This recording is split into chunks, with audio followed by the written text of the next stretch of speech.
നമസ്കാരം, ഞാൻ doctor Antony Thomas. അപ്പോൾ നിങ്ങൾക്ക് എല്ലാവർക്കും അറിയാം, ചിലർ മൂത്രത്തിൽ രക്തം കണ്ടിട്ടോ അല്ലെങ്കിൽ പുറം വേദന, താഴേക്ക് നമ്മുടെ വയറിൻ്റെ താഴേക്ക് റേഡിയേറ്റ് ചെയ്യുന്ന ടൈപ്പ് പെയിൻ, ഇതൊക്കെ ആയിട്ട് ചിലർ എമർജൻസി റൂമിലേക്കോ അല്ലെങ്കിൽ ഞങ്ങളുടെ ഹോസ്പിറ്റലിലേക്ക് വരാറുണ്ട്. ഇനി ഇതിൻ്റെ കാരണം എന്താണെന്ന് വെച്ചാൽ നമുക്ക് ഇതിൻ്റെ ഒരു കാരണം കറക്റ്റായിട്ട് പറയാൻ പറ്റിക്കൊള്ളുന്നില്ല. സ്റ്റോൺസ് കിഡ്നിയിൽ വരാനായിട്ട് ഏറ്റവും കൂടുതൽ കാരണം വെള്ളം കുടി കുറഞ്ഞിട്ടാണ്, ഡീഹൈഡ്രേഷൻ, അല്ലെങ്കിൽ ചില ജന്മന വരുന്ന ചില അസുഖങ്ങൾ, അതായത് യൂറിക് ആസിഡ് കൂടുക, അത് അല്ലെങ്കിൽ കാൽഷ്യം ഓക്സലേറ്റ് കണ്ടന്റ് കൂടുതൽ യൂറിനകത്ത് വരിക, ചില അംശങ്ങൾ യൂറിനകത്ത് കുറവുള്ളതുകൊണ്ടാണ് ഇത് സാധാരണ കാണുന്നത്. അല്ലെങ്കിൽ ചിലർ കാൽഷ്യം ഗുളികകളോ അല്ലെങ്കിൽ വേറെ ഏതെങ്കിലും ട്രീറ്റ്മെൻറ്റിൻ്റെ ഭാഗമായിട്ട് ചില മരുന്നുകൾ കാരണം ഇത് ഉണ്ടാവാം. ചില ക്യാൻസർ രോഗികൾക്ക് ഇത് കണ്ടിട്ടുണ്ട് പലർക്കും. പിന്നെ വേറെ പല മരുന്നുകൾ എടുക്കുന്ന ആൾക്കാർക്കും ഈ സ്റ്റോൺസ് കണ്ടിട്ടുണ്ട്. അപ്പോൾ ഈ സ്റ്റോൺസ് കിഡ്നിക്കകത്താവുമ്പോൾ അത് ബ്ലോക്ക് ആക്കുന്നില്ലെങ്കിൽ യൂഷ്വലി വേദന ഉണ്ടാവാറില്ല. കിഡ്നി സ്റ്റോൺസ് യൂഷ്വലി കാണുന്നത് നമ്മളൊരു ഹെൽത്ത് ചെക്കപ്പിൻ്റെ ഭാഗമായിട്ട് അൾട്രാസൗണ്ട് സ്കാനോ എന്തെങ്കിലും ചെയ്യുമ്പോൾ കിഡ്നി സ്റ്റോൺസ് ഉണ്ടെന്നാണ് നമ്മൾ അൾട്രാസൗണ്ടിൽ ഇൻസിഡൻ്റലായിട്ട് കാണുന്നതാണ്.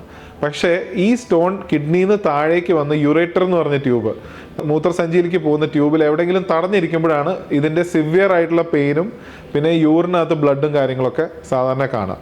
ഇതിൻ്റെ ട്രീറ്റ്മെൻറ്റ് എന്ന് പറഞ്ഞു കഴിഞ്ഞാൽ നമ്മൾ ഇതിൻ്റെ സൈസ് അനുസരിച്ചാണ് നമ്മൾ ട്രീറ്റ്മെൻറ്റ് ചെയ്യുക. അപ്പോൾ യുറേറ്ററിൽ ഒരു സ്റ്റോൺ സ്റ്റക്കായിരിക്കുന്നു, 4 മില്ലിമീറ്ററിനേക്കാളും കൂടുതലാണ്, അത് കാരണം കിഡ്നിയിൽ യൂറിൻ സ്റ്റക്കായിട്ട് കിഡ്നിക്ക് നീര് വയ്ക്കുക, അല്ലെങ്കിൽ പനി, വിറയൽ അങ്ങനെയൊക്കെ വരിക. മാത്രമല്ല പെയിൻ കുറയുന്നില്ല, പേഷ്യൻറ്റിന് സിംറ്റംസ് ഇമ്പ്രൂവ് ആവുന്നില്ലെങ്കിൽ മാത്രമാണ് നമ്മൾ ഇതിനെ പോയി പൊടിക്കുക. അതായത് URS എന്ന് പറഞ്ഞ പ്രൊസീജിയർ.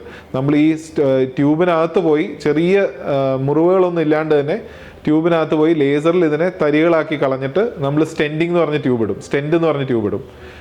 അതാണ് ഇപ്പോഴത്തെ നമ്മൾ ഏറ്റവും കൺവെൻഷനലായിട്ട് ചെയ്യുന്ന സർജറി. പിന്നെ കിഡ്നിക്കകത്തുള്ള സ്റ്റോണിനെ നിങ്ങൾക്ക് പൊടിക്കണമെങ്കിൽ, അതായത് ഫ്യൂച്ചറിൽ ഈ സ്റ്റോൺ താഴേക്ക് വരുന്നത് നിങ്ങളുടെ യൂറോളജിസ്റ്റിന് തോന്നുവാണെങ്കിൽ, നമ്മൾ കിഡ്നിക്കകത്ത് പോയിട്ട് RIRS എന്ന് പറഞ്ഞ പ്രൊസീജിയർ ഉണ്ട്, റെട്രോഗ്രേഡ് ഇൻട്രാറൈനൽ സർജറി. നമ്മൾ കിഡ്നിക്കകത്ത് പോയിട്ട് ഇതിനെ ഫുൾ കംപ്ലീറ്റ്ലി പൊടിച്ച് കളയും. അത് കഴിഞ്ഞിട്ട് സ്റ്റെൻഡ് ഇടും. ചില വലിയ സ്റ്റോൺസ് ഉണ്ട്, കിഡ്നിയുടെ ഉള്ളിൽ മുഴുവൻ നിറഞ്ഞിരിക്കുന്ന സ്റ്റോൺ, സ്റ്റാഗോൺ കാൽക്കുലസ് എന്ന് പറയും. അതായത് കിഡ്നിയുടെ എല്ലാ അറയുടെ ഉള്ളിലും സ്റ്റോൺ വരിക. അങ്ങനത്തെ ഇതിന് ഞാൻ ഈ നേരത്തെ പറഞ്ഞ 2 സർജറീസും ചെയ്യാൻ പറ്റില്ല. PCNL എന്ന് പറഞ്ഞ സർജറി, അതായത് കിഡ്നീനെ ചെറിയ കീ ഹോൾ വഴി തുളച്ചിട്ട് അതിൻ്റെ സ്റ്റോൺസിനെ ഫുൾ ക്ലിയർ ചെയ്യുന്ന ഒരു പ്രൊസീജിയറാണ് PCNL. ഇതാണ് ഇപ്പോഴത്തെ ഏറ്റവും മോഡേൺ ആയിട്ടുള്ള പ്രൊസീജിയേഴ്സ്. ഇതാണ് പണ്ട് കിഡ്നി ഓപ്പൺ ചെയ്ത്, അതായത് തുറന്നിട്ട് വേണമായിരുന്നു പണ്ട് സർജറീസ് ഒക്കെ ചെയ്യാൻ. ഇപ്പോൾ അതിൻ്റെ ആവശ്യമില്ല. മൂത്രനാളി വഴി തന്നെ നമുക്ക് കിഡ്നി ഫുൾ ആക്സസ് ചെയ്ത് സ്റ്റോൺസിനെ എടുക്കാൻ പറ്റും.